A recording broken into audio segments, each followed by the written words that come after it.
and political systems and states and police systems and religions and so on. You don't need it. Because the normal, informal means of shunning and shame and embarrassment and guilt and pride and all the positive reinforcement, all that stuff works great if you all know each other.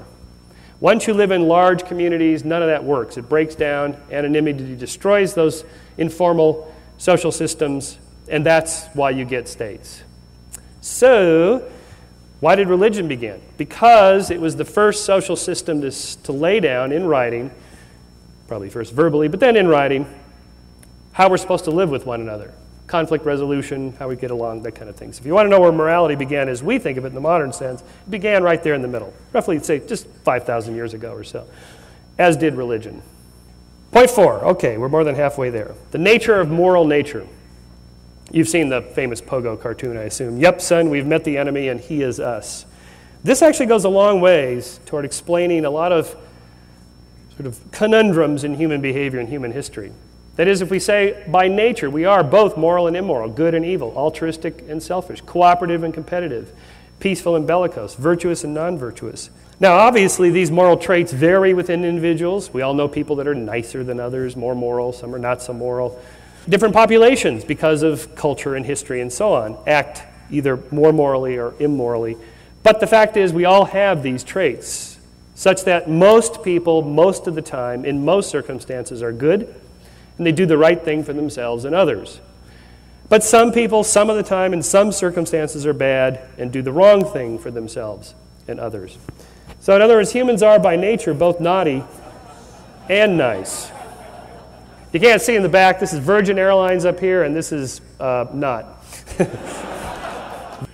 So we can ask more seriously, what's the moral difference between Captain Willard and Colonel Kurtz in Apocalypse Now, which, of course, as most of you know, is taken from Joseph Conrad's book, The Heart of Darkness. And what that book is really about is that we all have this heart of darkness. And you recall from the film, as Captain Willard is making his way up the river and reading the dossier on the amazing Colonel Kurtz and what a patriotic hero he was and what happened to him, he realizes that war leads people to do some pretty dramatic things. And he finds himself realizing that, well, I could easily do what this guy did. Anybody could. And that's kind of the moral of that story, because we do have these things. I remember I had an opportunity to meet Thomas Keneally, the author of Schindler's List, and I asked him, what's the difference, the moral difference really, between Oskar Schindler, the hero of the story, and Amon Gert, who was the commandant of the Plaszow concentration camp? And his answer was, well, not much, really. They weren't that different as men.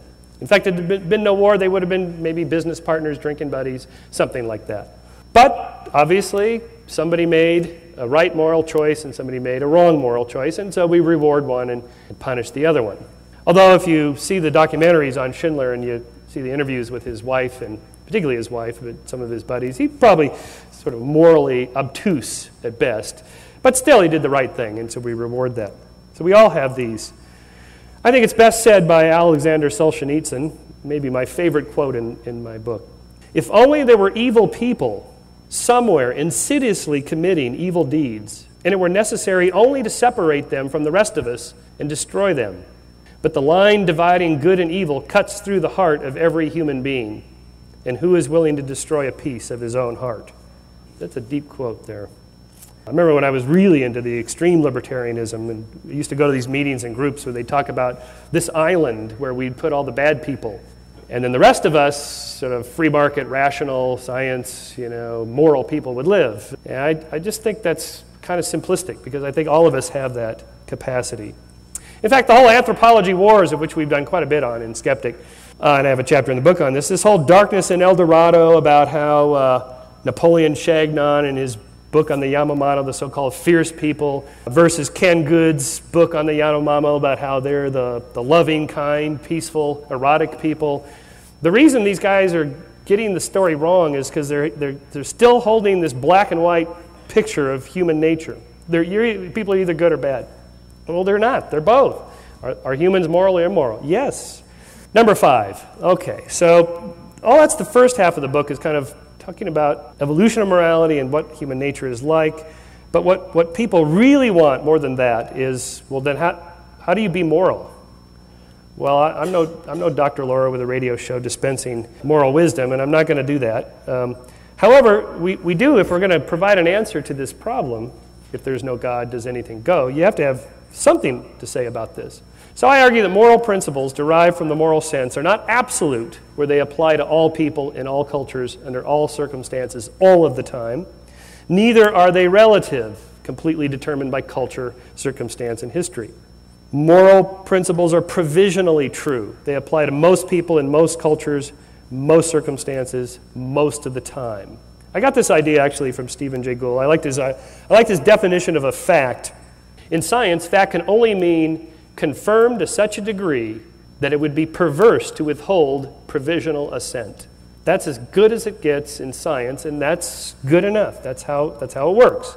So I thought, well, what if we applied this to moral choices? Moral principles, which we might be considered analogous to scientific facts. They're provisionally true or false, right or wrong, moral or immoral, in the sense that confirmed to such an extent, it would be reasonable to offer our provisional assent. Not in some absolute sense, and not anything goes, whatever you think, whatever I think, it's all equal. So in provisional morality, it would be reasonable for us to offer our conditional agreement, provisional, conditional, depending on more evidence and whatnot, that an action is moral or immoral if the evidence for and the justification of the action is overwhelming. It remains provisional because, as in science, the evidence and justification might change.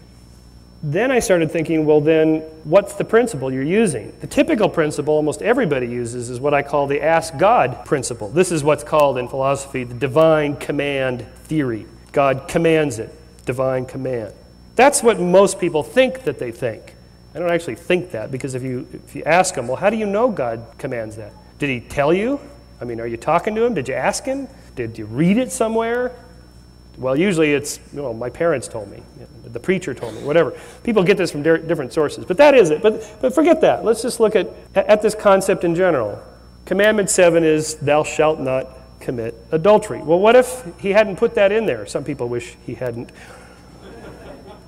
If God had not included this commandment, would adultery be moral? So here's the problem. If it's not in there in the Bible, there's nothing in there about stem cells. Boy, you really got to read between the lines to get something to say morally about stem cells, and they do. You still got to reason your way through it somehow. You have to kind of think through it. And once you start doing that, you're moving away from the ask God principle. I like this little cartoon here, the non sequitur from Wiley Miller. I don't care what your lawyers said. They're not called the 10 recommendations. Another problem that I won't go into is that absolute moral systems with commands instead of recommendations lead to intolerance. They lead to a certain level of behavioral intolerance of diversity that makes me very uncomfortable. It's one of the reasons I quit religion in the first place. So I just sat down and dreamed up 3 moral principles, whatever. The ask first principle, the happiness principle, and the liberty principle. I just sat down for a couple of days and tried to think through this a little bit. So the ask first principle, I got thinking about this. If we can't ask God, who can you ask? Geez, I'm about to do this. Is this a moral thing to do? Who can I ask?